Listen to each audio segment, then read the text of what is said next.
تو بڑھ چڑھ کے باتیں کر رہے ہیں، اپنے ایمان کا اظہار بھی کر رہے ہیں. جیسے ہی کوئی آزمائش آئی قاموا ٹھٹک کر کھڑے کے کھڑے رہ گئے.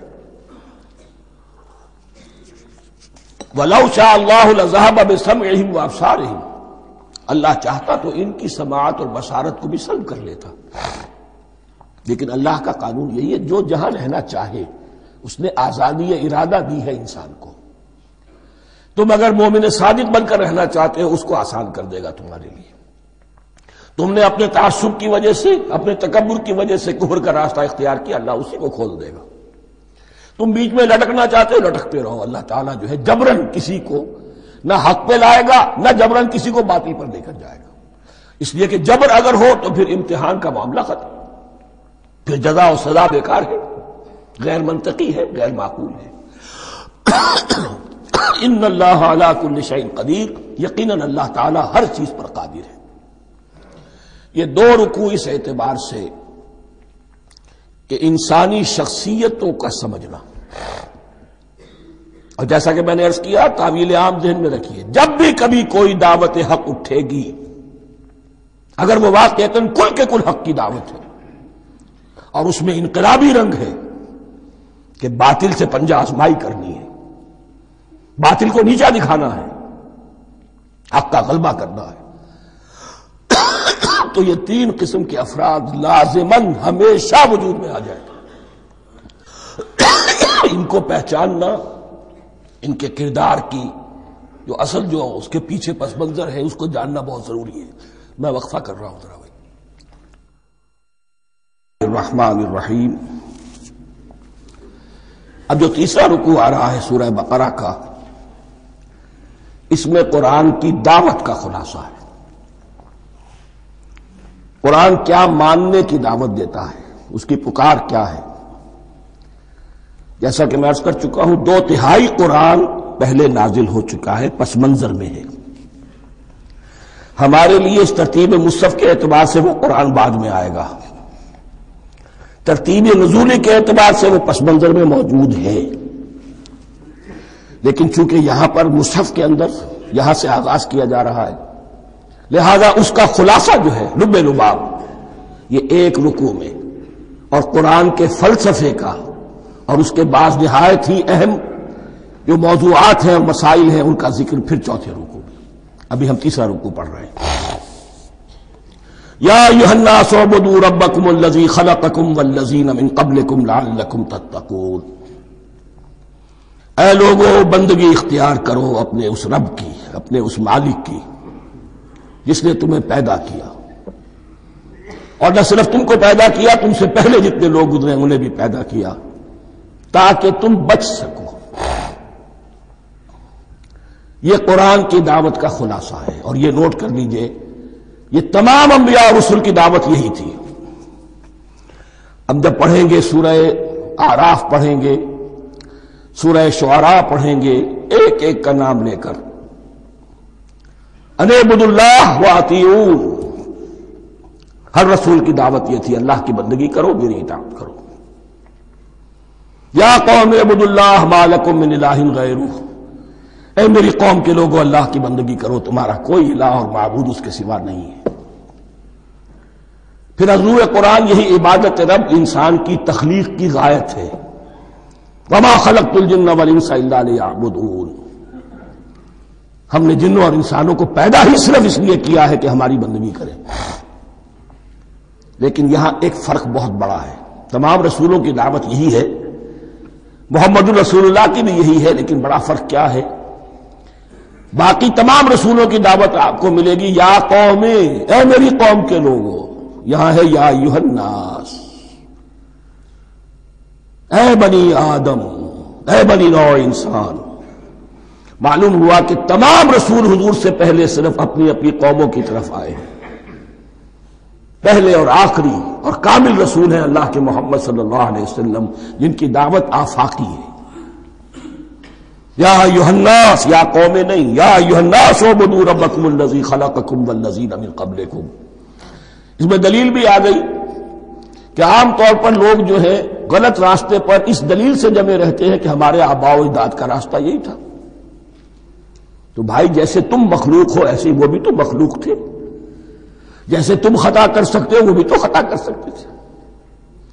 لہذا یہ نہ دیکھو کہ آباء و اجداد کا راستہ کیا تھا، دیکھو یہ کہ حق کیا ہے. لعلکم تتقون، تاکہ تم بچ جاؤ، دنیا میں افراط و تفریط کے دھکوں سے بچ جاؤ گے، آخرت میں اللہ کے عذاب سے بچ جاؤ گے. ان دونوں سے اگر بچنا ہے تو اللہ کی بندگی کی روش اختیار کرو. اچھا کس رب کی؟ الذی جعل لکم الارض فراشا والسماء بناء، جس نے تمہارے لیے زمین کو فرش بنا دیا اور آسمان کو چھت بنا دیا. وانزل من السماء ماء، اور آسمان سے پانی برسایا.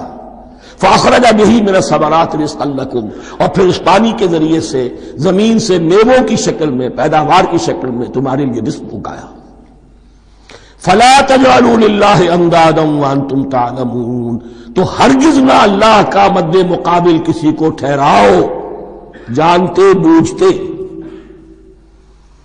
وانتم تعلمون کا ایک مطلب یہ بھی ہے کہ تم بھی مانتے ہو کہ اس کائنات کا خالق اللہ کے سوا کوئی نہیں. اہل عرب بھی مانتے تھے، جو ان کے دیوی دیوتا تھے وہ سمجھتے تھے کہ یہ اللہ کے اوتار ہیں یا اللہ کے ہاں بہت یہ پسندیدہ ہیں، اللہ کے محبوب ہیں، اس کے اولیاء ہیں، اس کی بیٹیاں ہیں، لہذا یہ شفاعت کریں گے تو ہمارا بیڑا پار ہو جائے گا. ورنہ خالق وہ مانتے تھے اللہ ایک ہی ہے.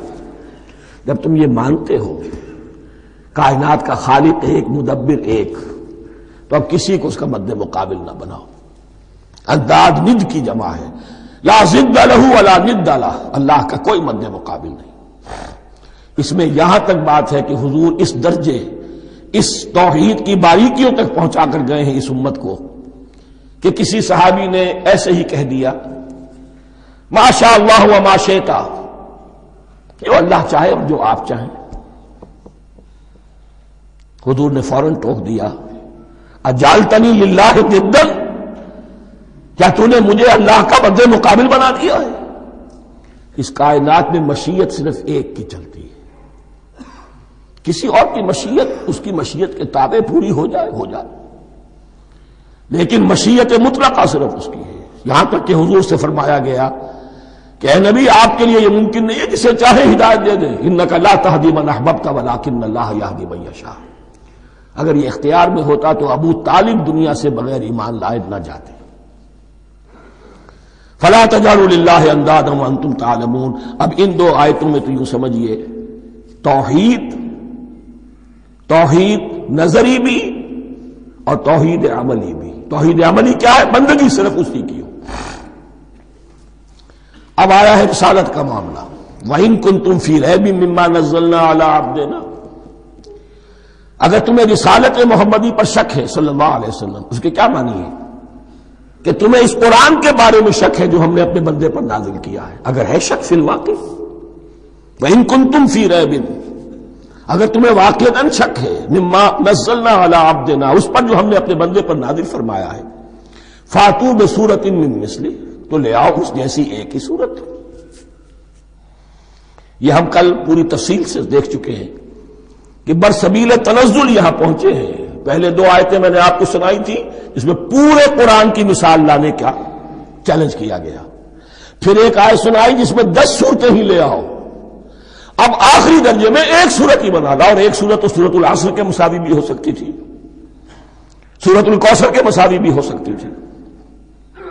وَادْعُوا شُهَدَاءَكُم مِّن دُونِ اللَّهِ إِن كُنتُمْ صَادِقِينَ، اور بلا لو اپنے سارے مددگاروں کو اللہ کے سوا، جن ہوں انس ہوں.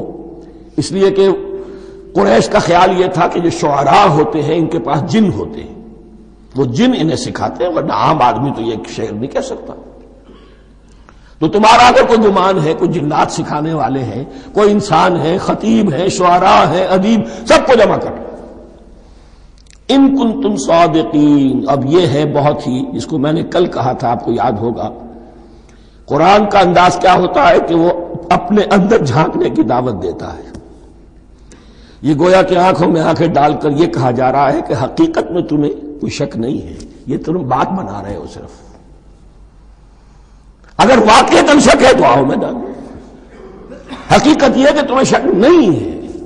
اگر تم سچے ہو فاتوا بسورۃ من مثلہ، تو اس جیسی ایک ہی صورت بنا لاؤ.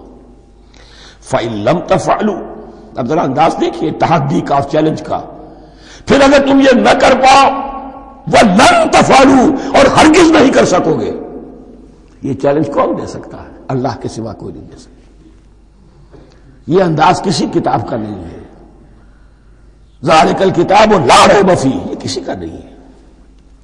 فإن لم تفعلوا وَلَن تفعلوا، پھر اگر تم نہ کر پاؤ اور تم ہرگز نہیں کر پاؤ گے، فاتقوا النار التي وقودها الناس والحجارہ، تو ڈرو اس آگ سے جس کا ایندھن بنیں گے انسان اور پتھر. اعدت للکافرین، کافروں کے لیے تیار کر لی گئی ہے، بھڑکا دی گئی ہے. پتھروں کا ذکر خاص طور پر کیوں ہے؟ دو اس کے امکانات ہیں.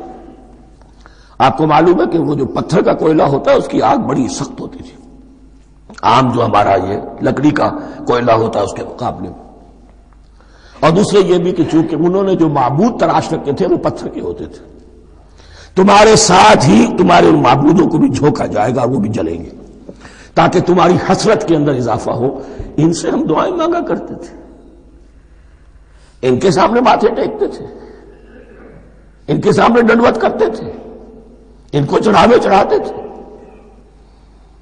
اب یہاں گویا کہ ایمان باللہ توحید، ایمان بالرسالت اور ایمان بالآخرت. فاتقوا النار التي وقودها الناس والحجارہ اعدت للکافرین وبشر الذین آمنوا وعملوا الصالحات، اور بشارت دے دیجئے اے نبی ان لوگوں کو کہ جو ایمان لائے اور جنہوں نے نیک عمل کیے، ان لہم جنات تجری من تحتها الانہار، کہ ان کے لیے وہ باغات ہیں کہ جن کے دامن میں ندیاں بہتی ہوں گی. لفظی ترجمہ ہوگا جن کے نیچے ندیاں بہتی ہوں گی. مراد اس سے کیا ہے؟ عام فطری باغ وہ ہوتے تھے کہ جس میں ذرا اونچائی پر جو ہے درخت لگے ہوئے ہیں اور دامن